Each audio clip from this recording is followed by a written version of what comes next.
Hello, everyone, and welcome to the SwineyBros. I'm Toby, And I'm Seth. and we are the SwineyBros. We welcome you to the SwineyBros podcast.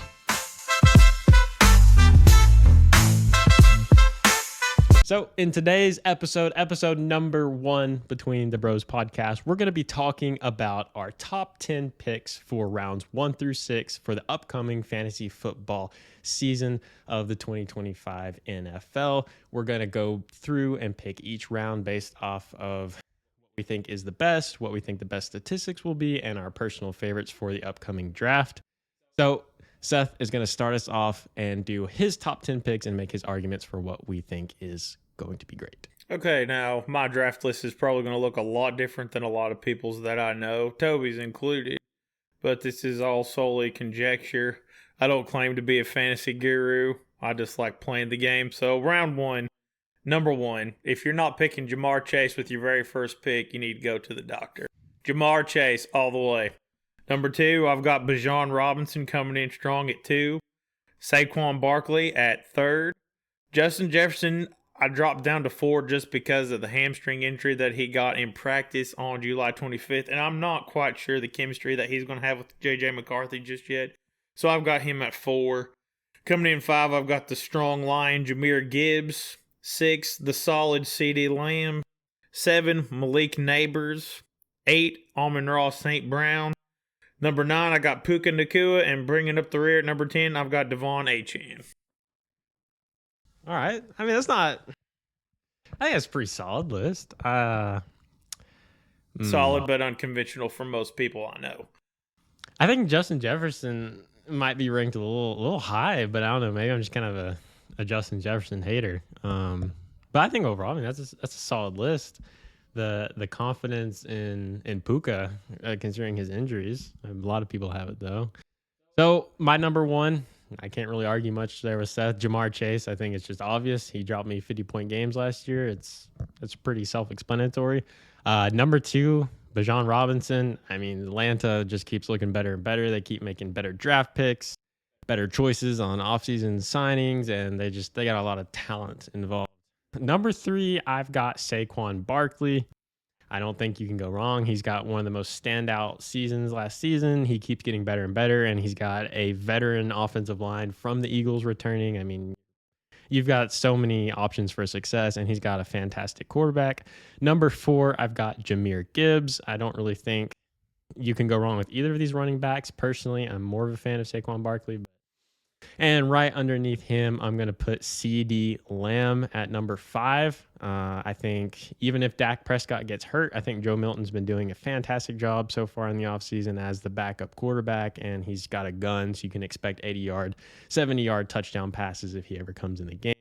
Number 6, I've got Malik Neighbors. I really think Russell Wilson's going to go crazy in New York. He's already got some deep bomb passes. I've seen some highlights of his game so far, and that's just going to be a combo I want to keep an eye on. Number 7, I'm going to put Justin Jefferson. I almost put him at 10, and I thought, well, it's still Justin Jefferson. Even if he doesn't have the greatest quarterback, which we still don't know how good he's going to do, I put him at a solid number 7. Number 8, we've got Amon-Ra St. Brown. I think this is consensus. He is just a top 10 pick no matter where you go. He's always going to put in good work if he's not injured. Number 9, I've got Nico Collins, completely solid from last season. He's got an incredible quarterback in C.J. Stroud. Their offensive numbers are so good. There's always a lot of weapons on that team, so you got to be careful. You don't know who's going to get the runs and the picks. And then at number 10, I've got Derrick Henry. Whoa. He had an incredible season, and I know he's getting older, but he's looking like... Ooh, my mic went out. Hold on. Technical difficulties. Bound to happen. All right, are we back? Audacity, can you hear me? Nope. Time out. Even if he doesn't have the great... And at number 10, I've got Derrick Henry. The microphone went out. I do apologize for that. But he had an incredible season. Last season, he looks great. He is just getting better and better. He's honestly turning into the LeBron James of the NFL. So that rounds out my top 10. Not too much different. We've got a lot of the same picks in our first rounds. A few different ones there towards the end, but pretty similar. don't think there's too much to argue on there for either of us, I think. Not really. So moving on to round 2. All right, round 2. I've got Nico Collins coming in for my first pick for round 2. Solid wide receiver. He's going to put up numbers. He's going to be that number 1 wide receiver in Texas. Without a doubt. Like, I have no question. I would draft Nico Collins with confidence. My second pick, I've got Brian Thomas Jr. This is going to be like the best of the air and, the last few guys that's going to pound it out on the ground that's going to be available. Coming in at 3rd, I got the Drake London special. I expect a big year from him this year. He didn't have a terrible year coming in towards the back half of last season. I think he's going to continue that this year with Michael Penix Jr., and I think you're just going to see a bombing Atlanta offense this year. At number 4, I got A.J. Brown. Number 5, I've got Derrick Henry for round 2. Still reliable, still a stud. I have the utmost confidence in Derrick Henry's ability. I just don't think he's going to be going the first round. I have done a couple mock drafts that he has went first round, but I don't see him going before round 2. At 6, I've got old reliable Josh Jacobs. Number 7, Jonathan Taylor. And now here I'm going to throw some curves in here. I got Brock Bowers coming in at number 8. Trey McBride coming in at 9. And then for my last pick for round 2, I've got Kyron Williams.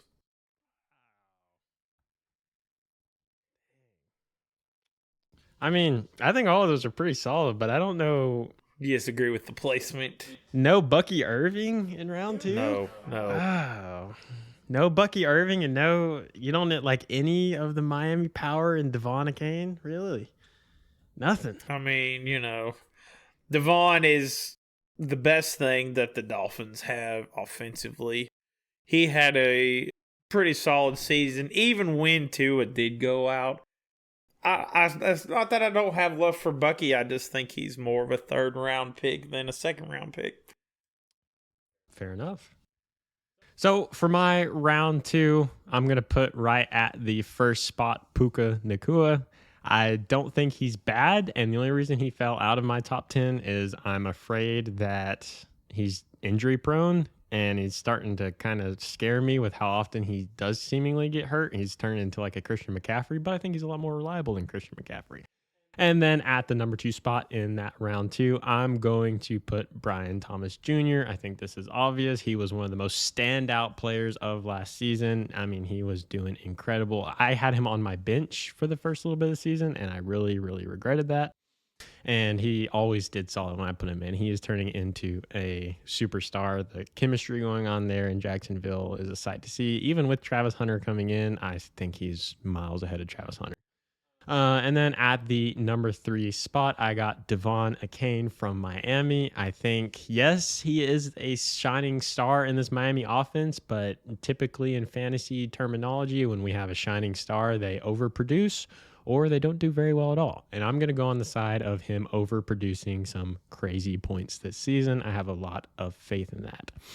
Number 4, I've got Drake London from the Falcons. I think this one, again, is kind of an obvious pick. I think he is extremely solid. I don't think he's a top 10 pick, but I think if he has a standout season this year, you could easily see him 9, 10, maybe 8 or 7 for some players. Number 5, I'm going to have to go with A.J. Brown. He is another one of those just star-studded receivers. If he fell to you in the draft, you just can't complain. You want him, and honestly, I'm going to be eyeballing him in my draft. He's one of my highlights. He's performed super well every year, and he's just got a good quarterback. Number 6, I'm going to put Ashton Jeanty. I know that there's a lot of eyes on this young man straight out of college, but I mean, he's looked really good in the preseason. He's got a lot of work to do. He's got a lot of discipline to work out, some coaching things he needs. But I mean, I think Las Vegas has a good chance to at least be decent this year. You always want to be careful talking about that with the Raiders, but I mean, I think they really have some good numbers. You got Geno Smith coming in, and I mean, he's always been solid. He was good at Seattle, so I think we could see some good work from him. He's iffy for me, but I think he's a round 2 potential pick. Number 7, I've got Brock Bowers. I think, again, another Raiders favorite. I mean, they are just stacking up the offensive weapons. They're going to make a serious name for themselves, I think, coming out this season. They've got a lot of good things going on, and I think that connection is going to be special. And Brock Bowers was incredible in college, highly recruited, and he doesn't look like he's slowing down at all in the big leagues. Number 8, I've got Jonathan Taylor. Again, a super solid running back. He's not a top 1 round pick for me, but I think he's going to do incredible, and he's so capable of putting up incredible numbers. He's done it consistently throughout his career, and consistency is key when you're looking for someone to fill in that role on fantasy football. Number 9, I've got Josh Jacobs. Again, I think him and Jonathan Taylor are intertwined with how good they are and how closely related they are when it comes to making good choices for fantasy picks. I mean, I don't think you could be sad if you had either of these guys on your team. And to round it out, again at number 10 with another running back, I've got Bucky Irving. Now, I don't think I would pick Bucky Irving over Jonathan Taylor or Josh Jacobs, but personally, I think if you fell to the last round 2, you're looking for a solid running back, Jonathan Taylor, Josh Jacobs are off the board. I don't think you go wrong with Bucky Irving. Tampa Bay's got a serious potential to be a playoff team again this year, so I would keep my eyes on him. The only thing that I'm going to say about Bucky is last season he had to share the ball quite a bit. That is one of the biggest reasons why I didn't have him on my first 2 rounds. I've got him pulling up the first pick for round 3, but he had to share quite a bit of touches last year. And this year, we don't know how Chris Godwin is going to do. He's out right now with an injury. Mike Evans, you know what you're going to get with Mike Evans. It's the same every year. You're going to get 1,000 yards at least. He's that workhorse that always comes in and he's consistent. You can count on. So with, depending on how Chris Godwin plays, Bucky Irving could have a bigger role this year in Tampa Bay. I do agree that he is a top running back, but I've got him starting my round 3. So with that, we'll get into the round 3 picks. I got Bucky coming in at number 1 on round 3. I've got the man that just got the money contract, James Cook, coming in at number 2. I also got another studded running back coming in at number 3, Mr. Chase Brown, who did not disappoint last year. Coming in at number 4, I got Ladd McConkey. Number 5, I got Devontae Adams, which I know his last couple seasons have been a little shaky, but he's still a solid wide receiver that you can count on. I've got Jackson Smith coming in at number 6. Kenneth Walker coming in at 7. Now, I know I'm going to turn a lot of heads here with this one, but I got Terry McLaurin at number 8. I know a lot of people are like, no, we don't want no scary Terry. He's trash. He's garbage.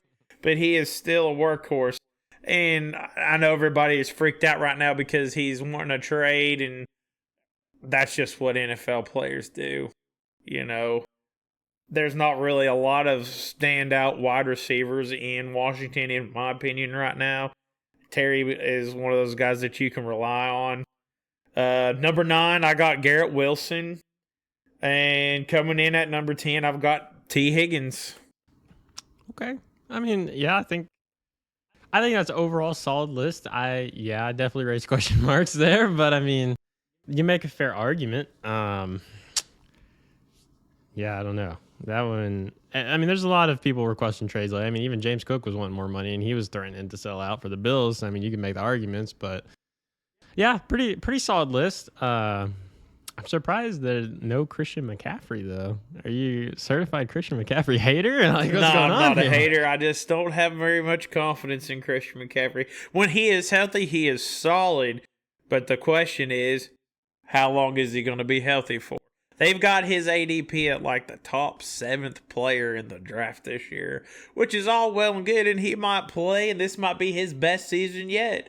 But I cannot, after time and time again of watching him get hurt every season, I would take him late round. Like, if he was on the board maybe like 4th or 5th, I would take him. I'm not taking him prior to that.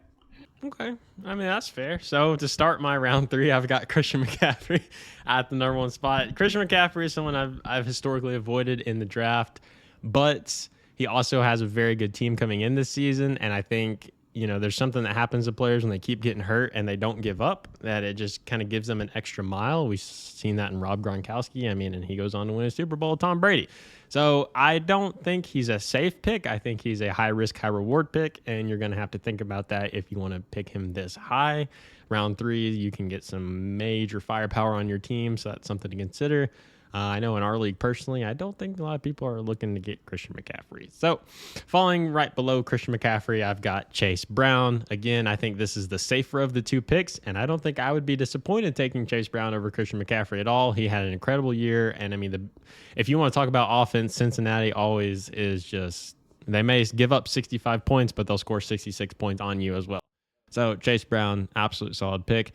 I've got number 3, Trey McBride, Arizona tight end. The only thing that really makes me hesitate about putting him up here is just it's the Cardinals, and you just never know. Even if they have talent, they don't always do the greatest. So that one I'm a little bit hesitant on, but I'm still going to give benefit of the doubt and say that he's going to put up good numbers. Number 4, I've got Kyren Williams from the Rams. I think this is a solid, not a number 1 running back that I'd go after, but if I want like a flex or maybe a secondary running back, or even just a good running back to possibly swap out my mains with, I would keep my eyes on him. The Rams are always kind of iffy for me this season. They just don't know if they're going to be really good, don't know if they're going to be really bad. We'll see, but I've definitely got him up there. Number 5, I've got Jackson Smith, and I know he's fresh, and it's like, oh, he could put up a lot of numbers, or he could suck. He's fresh out of college, but I mean, we're talking talent, we're talking firepower, we're talking length, we're talking speed. He looks like a veteran receiver already in the league, and he's fresh. And again, it's Ohio State football, so you got to take that in consideration. They're the big guns. They always produce incredible talent. Ohio State has some of the most highest active talent that have won Super Bowl rings or are in the pursuit of it, including national championships in college football. So that's something to keep in mind when you're looking at fresh talent. Number 6, I've got T. Higgins. T. Higgins is kind of one of those players I always just don't know where to put them, and I think Seth might be disagreeing here, but sometimes it's just like, wow, he's just doing great. Sometimes it's like, wow, he's not doing so good. So I'm going to put him at kind of like an iffy, maybe really good, maybe not. Definitely have a big boom bust factor when it comes to T. Higgins. Absolutely. Right beneath him, I'm going to have to go with Garrett Wilson.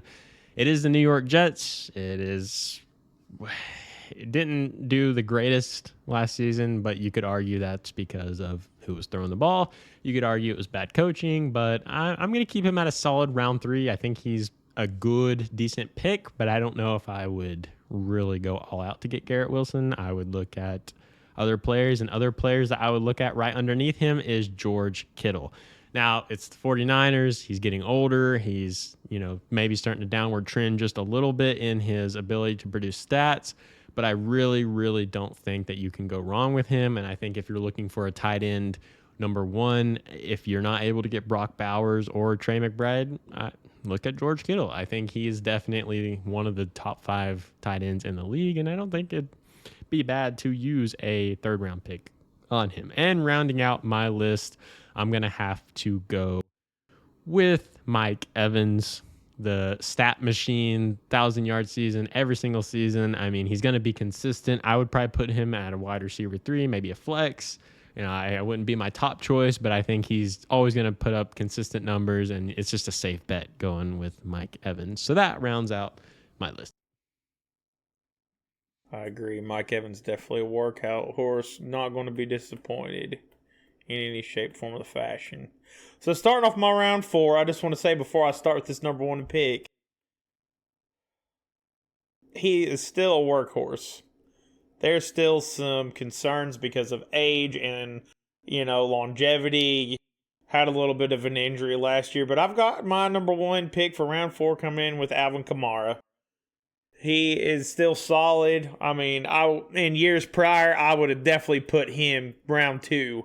He is not that kind of a player anymore, but he still has value.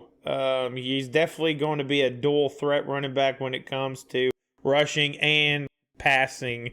So I've got him coming in at 1, but with caution because, he's getting ready to enter his 9th season in the NFL, so he's not a spring chicken anymore. but definitely reliable and definitely somebody that you can give to in a goal line crunch situation.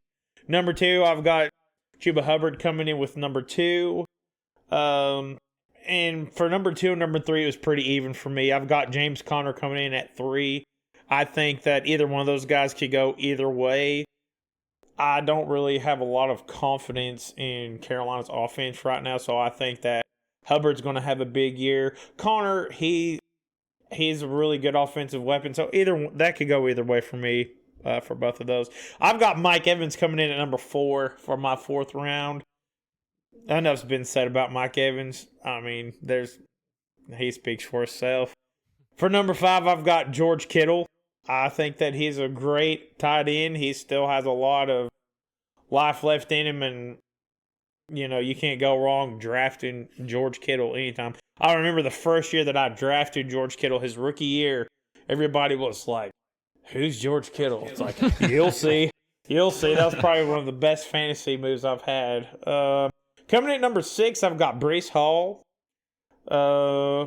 He's going to come in, and do what he needs to do. I don't think he's going to be a standout, but if, you're looking for an RB2 flex person, especially in a deeper league with 12 teams or no more, I would definitely consider Breece Hall for your round 4 pickup. I got DJ Moore coming in at 7. He's a very consistent wide receiver. You're going to need somebody to shine in that offense, so, why not DJ Moore? Coming in at 8, I've got Courtland Sutton. He has been really consistent. He just got paid, and I think he's tired of being a loser. I think he's wanting to prove that the Denver Broncos is no longer the laughingstock of the AFC West. I'm expecting big things for him this year. Number 9, I've got Jerry Jeudy coming in at number 9. And then with my last pick, I'm not really sure the kind of season that he's going to have. I'm a little worried because of age and because of health problems that we've been having. This is why I've got him coming in, 10th on round 4, but I've got Joe Mixon pulling up the rear for my round 4. I don't know. That's yeah, that one's way different than my list. That one's gonna be probably the biggest one that's been different so far. I was not expecting Alvin Kamara up there, which granted, he could be good. He's always been good, but how good is the question? Like round this high? I don't know. We'll see. But starting out my round 4, I'm going to put, a lot of people have this guy round 3 or higher, but I'm going to put Ladd McConkey from the Chargers. I think he's good. I don't think, I've seen anything that makes me think like, wow, I'd really want to take this guy above round 4. But I'm going to put him at the top of round 4 just because he could put up some serious numbers. It's just, you just never know with that team. I think they're too inconsistent sometimes on the offensive side of things. And, you got to remember this is a coach that focuses on defense anyways. Their coordinators, the offensive coordinator, I don't know. So it could be really good. I'm not going to say it's a risky pick, but I'm going to say that you might want to just keep an eye if you're really thinking about drafting him this high. So number 2 in round 4, I've got James Cook. Dude just got paid. It's Buffalo. You got Josh Allen. I mean, I don't think you need to go much further than that. I think he's going to put up great numbers again. I still don't think he's, top 3 rounds running back by no means, but I think he has the potential to be. And, it's one of those signs where is he going to get paid a lot and just kind of give up like Ezekiel Elliott, or is he going to get paid a lot and try to go win a ring? That's the biggest question marks because so many players now are focused on how much money can I get, not how many Super Bowls can I get. And so that's my only concern with him. I don't really know him from character perspective, but hopefully after he gets the bag, he's going to go try to get his teammates a ring, especially Josh Allen, because that man really needs a Super Bowl ring. Number 3, I've got Kenneth Walker III. Again, this is another one, super solid running back. I think James Cook slightly edges him out in terms of who I would want to pick, but I don't think you could go wrong here. Super solid, and Seattle has a good chance to be decent this year. I don't think they're going to be really good, but I think they have a lot of talent, and he's one of them. And I think these are people you want to keep an eye on for fantasy production. And I don't think you can go wrong with them.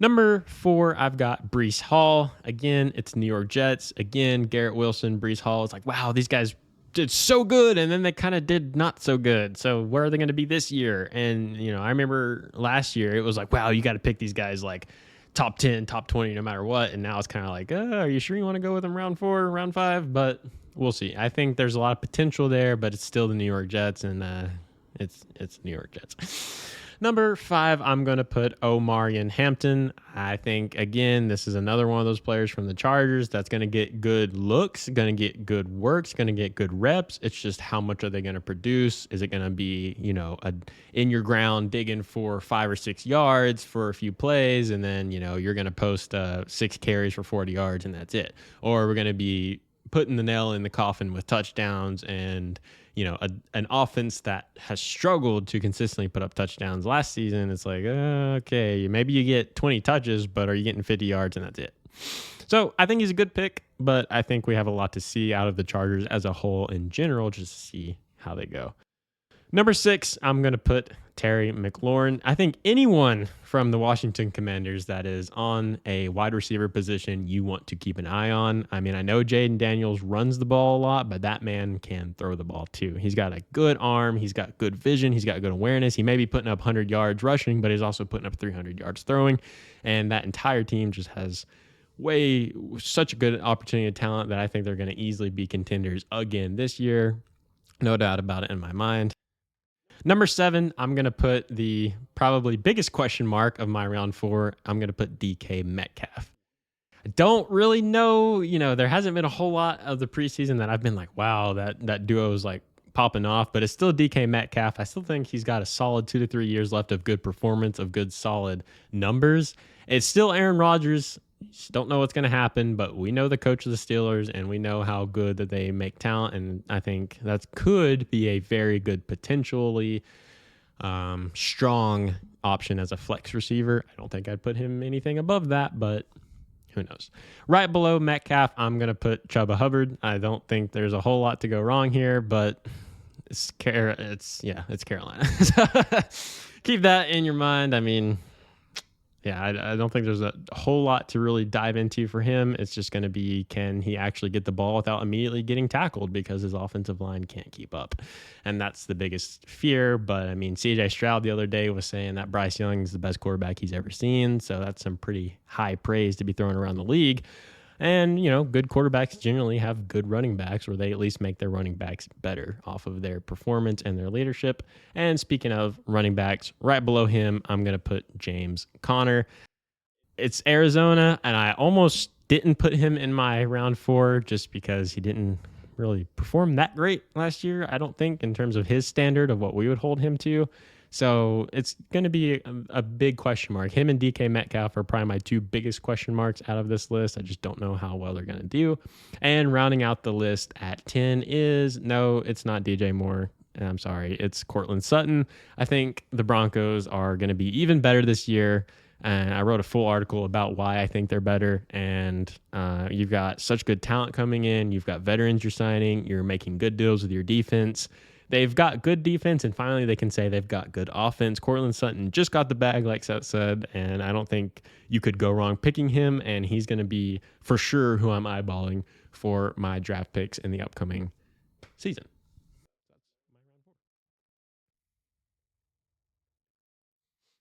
This is where it gets tricky for me. These next 2 rounds is you're really pulling deep down trying to get those diamond in the rough. Question is, do you have any quarterbacks? No, I don't. I don't have any quarterbacks. No quarterbacks. I don't draft a quarterback until at least round 9. Now, for context, everyone has a different fantasy league. The way we do our fantasy league, quarterbacks aren't a hot commodity. You're not going to see, if you see somebody drafting a quarterback above round 5, everyone's going to be sending question marks in the chat. And you normally got that one guy that'll try to go in there and get somebody like Mahomes or Josh Allen or, try to sneak them in there. But no, I don't have any quarterbacks because I'm not even looking for a quarterback right now. I'm trying to bleed the well dry of running backs and wide receivers before I'm even thinking about a quarterback. And I might even take a tight end before I take a quarterback. There's a buffet of quarterbacks out there. One of my biggest mistakes I made last year was I drafted Jared Goff because he had a rough start and was taking a little bit of time to get off the ground. I cut him. Biggest mistake that I made. And I drafted Jared Goff round 8, round 9. So there's going to be good quarterbacks available. So starting my round 5, I've got Aaron Jones coming in with my first pick. He is somebody that, as you can see, when he was at the Packers on the Packers offense, he was very solid. Then once he migrates to Minnesota, you see a different Aaron Jones emerge, and he kind of starts off strong, and then he kind of fizzled out really bad. If he had kept up his production last year like he did the year before, I probably would have had him higher. I drafted him last year, and he was a very big disappointment for me. That's why I've got him sitting at round 5. Round 2, I've got David Montgomery. Still workhorse. He's going to get the job done. He might not be a 20 points per game running back, but you can get consistency with David Montgomery. Now, for number 3, I've got another Detroit Lion in at number 3 because it was a toss-up for these two guys. I had to include both of them. I've got Jameson Williams coming in at number 3. Solid R2 because, St. Brown, he can't do everything. And they're going to be bouncing back and forth between all 3 of these guys, honestly. Because you got St. Brown, you've got Gibbs, you got Montgomery that's going to share touches with Gibbs and be the third down back, goal line guy, and then Jameson Williams. So I don't think you go wrong with either two of those. I got good old Zay Flowers coming in at number 4. I would draft him. I wouldn't even hesitate to draft Zay Flowers. He's always performed well. He is definitely consistent. He is not really one of those boomer bust guys. I know this guy's going to put up the same for me every week kind of guy. So I got him coming in high 4. For number 5, I've got Devontae Smith. Not as good as he used to be, but definitely not out of the talks. Number 6, I've got Calvin Ridley. I'm sure probably people are like, what? Why do you have Calvin Ridley in here? Calvin Ridley has still got a lot to prove. Coming from Atlanta, going to Tennessee, he's kind of in the same boat as Courtland Sutton. He's a good player, and he's never got to make it to the big show. So he's looking to prove himself in Tennessee. I think he's going to have a decent year this year. This was a big limb for me with my number 7 pick because I drafted this guy last year early because it was a bunch of hype. It's like, oh, he's going to be good like his dad. Oh, he was not good like his dad. I've got Marvin Harrison Jr. coming in with my number 7 pick just because I'm hoping that last year, him and Kyler Murray kind of got some things established and got some things worked out. I think the kid has got potential if he could just get some chemistry with his quarterback. Don't know if it's going to happen. Not willing to throw the towel in on the kid just yet, but I don't think he's, up there with Malik Neighbors and everybody else. So I've got him coming in at 7 in round number 5. Number 8, I've got another stud in Tennessee, and that's Mr. Tony Pollard. He's always been one of those workhorse backs. Not going to get you 1,000,000 points, but reliable and, consistent. Now this is probably going to turn some heads. I've got Travis Kelce coming in at number 9. He put up 189 fantasy points last year. He is no longer, in my opinion, the golden goose that he once was. Is he, worth considering if you wanted to try to grab somebody at the end of round 5? Yeah, maybe. But that's why I've got him at 9. He's still going to put up some points, but he's nowhere near the same caliber that he once was. And then pulling up my round 5, he got cut short last year. And you know all about this all too well. But for my round 5, I've got my last pick with Isaiah Pacheco because he is going to start the league with a chip on his shoulder because he didn't really get a chance to prove himself last year. He started off great, but the injury, that's a lot to deal with. And so I think he's going to be coming out of the gate strong, wanting to prove what he can do. Okay. Yeah, that's solid. Our list looks totally different yet again, but that's okay. The biggest shock, I guess, is who my number one is, which I didn't even hear you reference. Is my number one is Tyreek Hill. I know, he's been downward trending, but I mean, he's one of those players that if he has a good chance to win, he'll play hard, and if he doesn't, he's just gonna sit around and act like he's hurt. I mean, I'm not trying to be rude to him, but like it's pretty obvious. Now, granted, still Miami, you still don't know, but he's still one of the fastest players in the league, and he doesn't have the 99 rating speed on Madden 26 anymore, but I mean, the dude's still rated at 95, and he's getting up there in years. So I mean, I think he's gonna put up good numbers. I wouldn't be trying to go after him willingly. Like, oh man, I really want to draft Tyreek Hill this round. But if it's like, I need a good receiver and I don't really know who to pick and Tyreek Hill's still on the board, I don't think you can go wrong. He's got a historical run. Last season, not so good, but I think he's still considered a top 5 round pick. Anything above round 5, you enjoy that risk, my friend, but nothing above that for me. So below him, I've got another OG, Devontae Adams. I really have no idea what to expect. He didn't do so great with Aaron Rodgers, and you think, oh, well, he's going to go straight to another veteran quarterback, and the Rams are going to win it all. He could drop 1,000-yard season. He could drop 400-yard season. You just don't know. He was super highly rated, was putting up crazy numbers a few years ago, but that was a few years ago, and some players age well, some players don't, and I still don't really know where to put him. I think he's round 5 potential, but it wouldn't shock me if he fell below round 5. But I'll put him in the top part of it just because of his previous work, and I know what his capability and what his ceiling is, and it can be pretty high.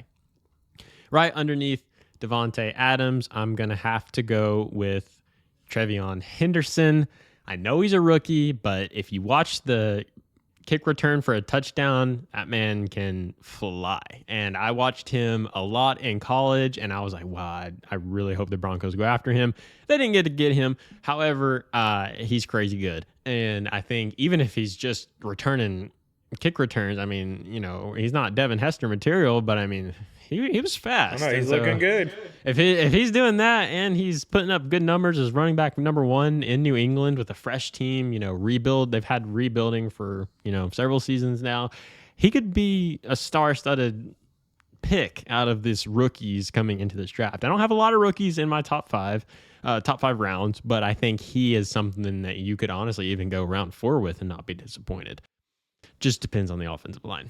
Number 4, I've got Zay Flowers lining up with Seth's pick. I think Zay Flowers is always going to be a solid mid-round receiver.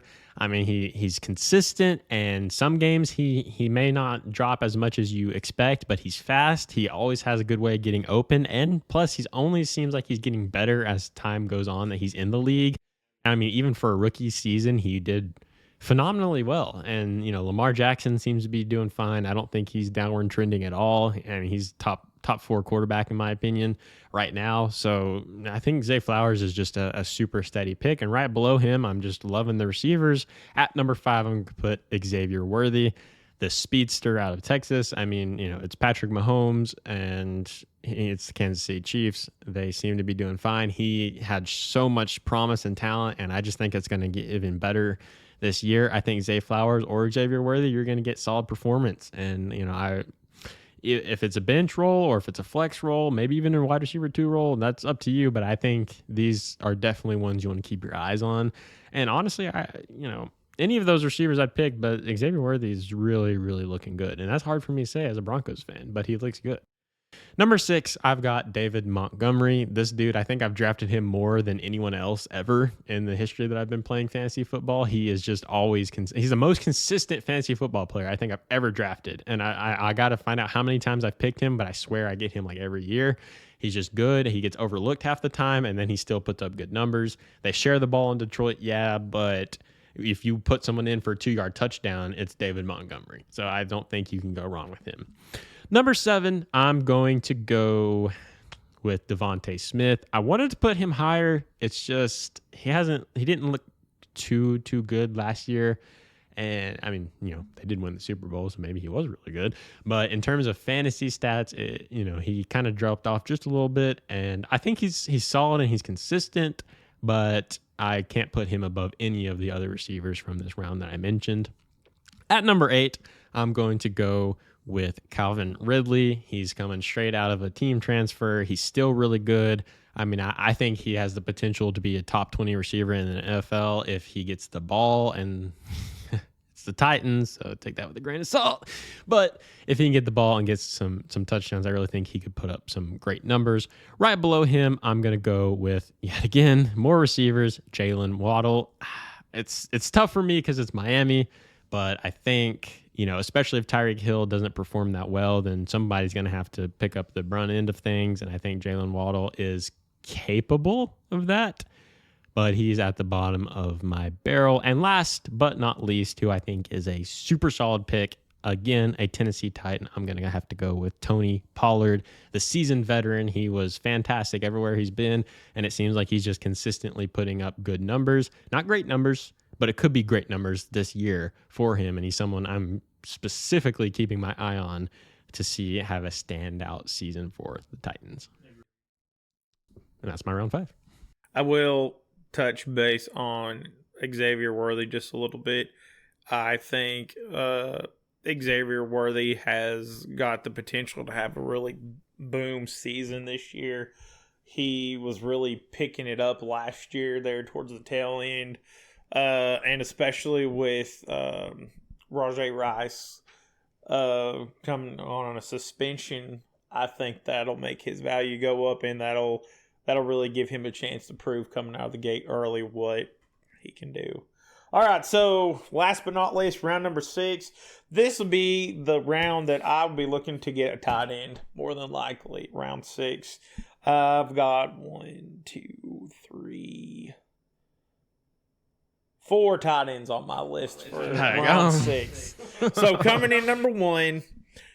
Now, last year, anybody that, has ever drafted this guy just sat back with a big question mark last year. Like, who is this guy? This is not the guy that I've drafted every year in times past. This is not the workhorse in Baltimore that I have grown to love. I've got number 1 coming in at Mark Andrews for round 6. He has always been a stud with the exception of last year.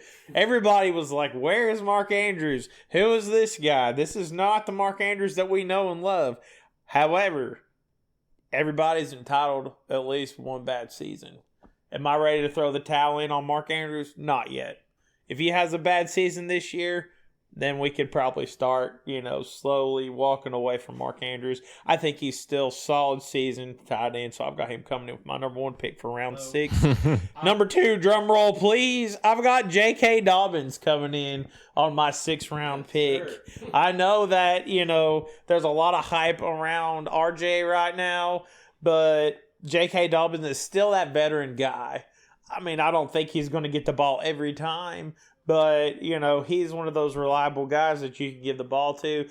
Ohio State man, very talented, still got a lot in him left in the tank. This one, it was a big question mark for me, but he's always been one of those guys that you can kind of depend on, and going to a new offense and a new team, I think he'll be okay. I have got Cooper Kupp coming in at number 3 on my 6th round pick. He's always been fantastic, and I think he's got a good chance to shine in Seattle. Number 4, I might get a bunch of boos on this one. I've got Sam Laporta for number 4 for my 6th round. I really don't think you could go wrong drafting him.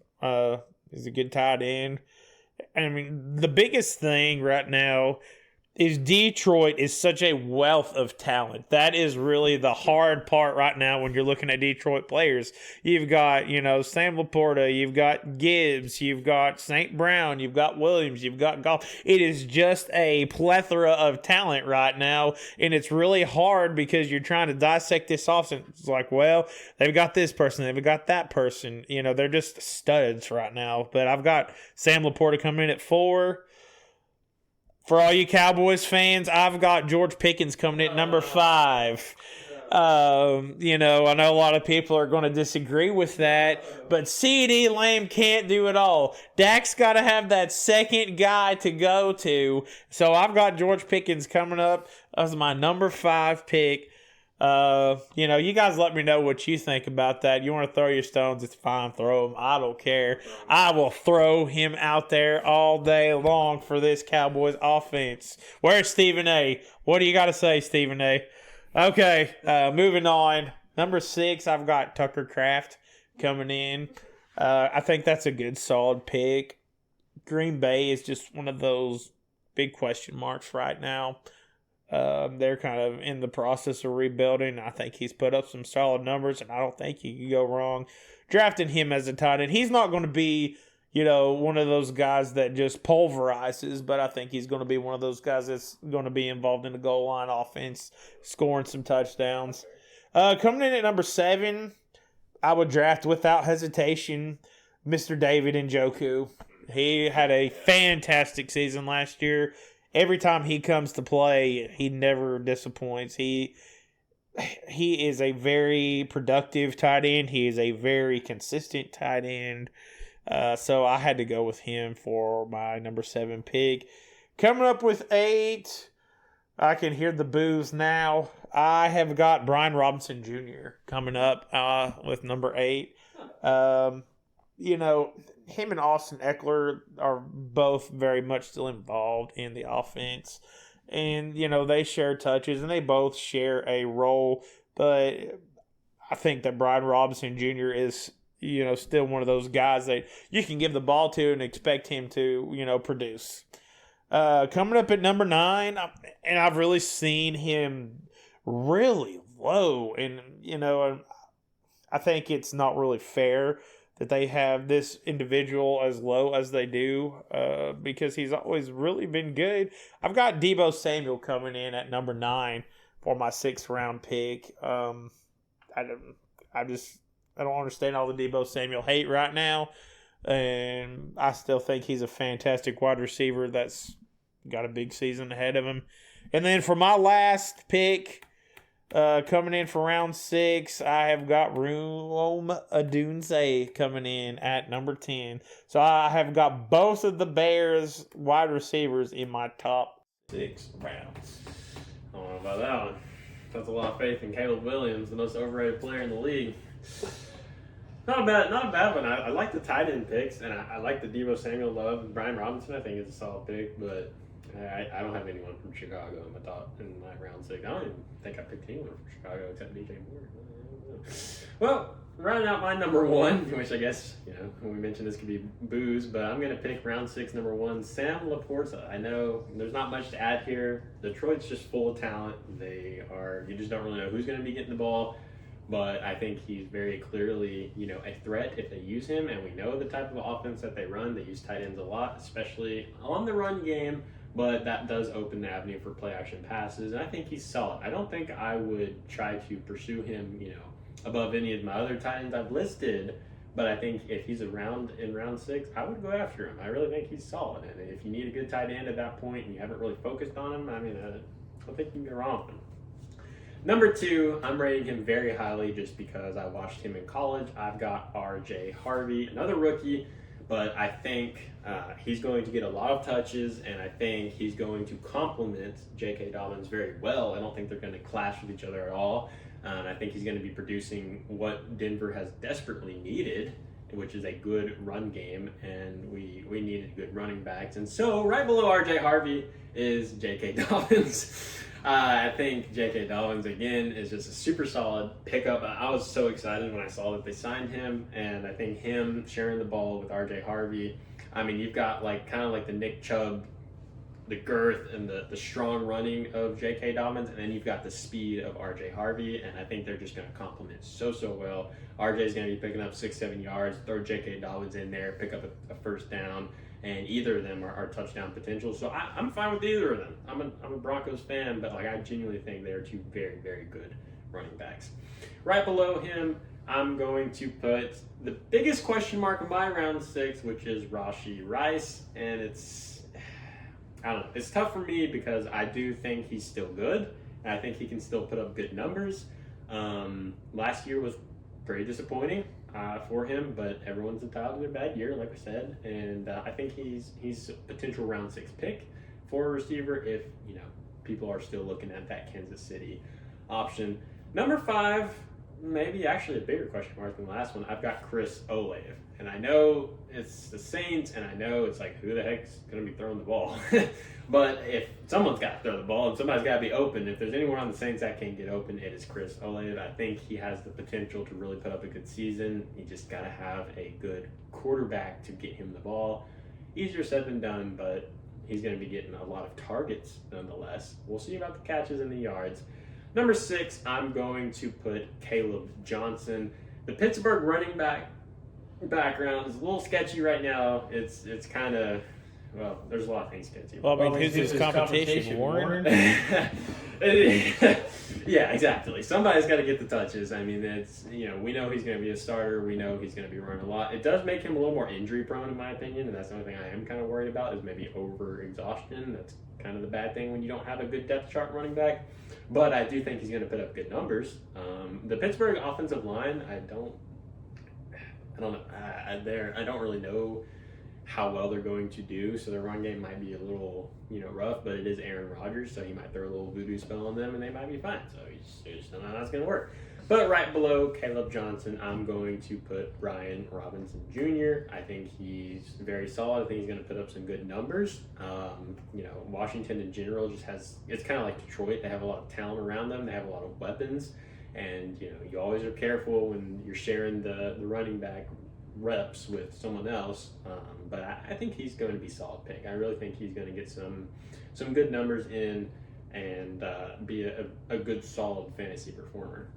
Right below him, I'm going to go with another Bronco, Evan Ingram. He's a veteran. He's solid.